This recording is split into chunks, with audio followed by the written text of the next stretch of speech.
প্রথমে জানাবো সবাইকে আমার নমস্কার। আর তোমাদেরকে রোজই বলি আমি কিছু নতুন বলে শোনাবো, কিছু নতুন করে শোনাবো। তো আজকের আমি একদমই নতুন কিছু বলে তোমাদেরকে শোনাবো। সেটা হচ্ছে আমার বানানো কবিতা। আমি কবিতা বানিয়ে লিখতে ভীষণ ভালোবাসি। তো তোমাদেরকে আমি আমার নিজের লেখা কবিতা সেটা তোমাদেরকে বলে শোনাবো। আর যদি কোনো ভুল ত্রুটি করে থাকি সবাই আমাকে নিজের আপনজন মনে করে ক্ষমা করে দিও। তোমরা আমাকে উৎসাহিত করবে তোমাদের মূল্যবান কমেন্ট আর ছোট্ট একটা শেয়ার করে।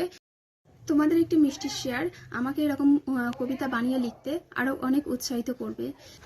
মা, আজকে মাগো মনে পড়ে তোমার বলা কথা, পুরানো সেই দিনগুলো আজ বুকে দেয় ব্যথা।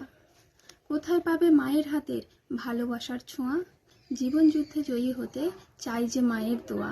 মিস করি মা তোমার হাতের পুরানো সেই খাবার, খাই না যতই রং বেরঙের খাবার দিনভর। আগে যতই খেতাম কম ভরে যেত বুক, আর এখন যতই পাই না কেন নেই তাতে কোনো সুখ। কতই না বকতে, কতই না মারতে, তবু আমি মিস করি মা তোমার সেই কথা। এখন কারুর ছোট কথাও গায়ে দেয় কাঁটা। কত ভালোবেসে তুমি খাইয়ে দিতে রোজ, আর এখন মাগো কেউ তোমারই নেয় না কোনো খোঁজ। নমস্কার।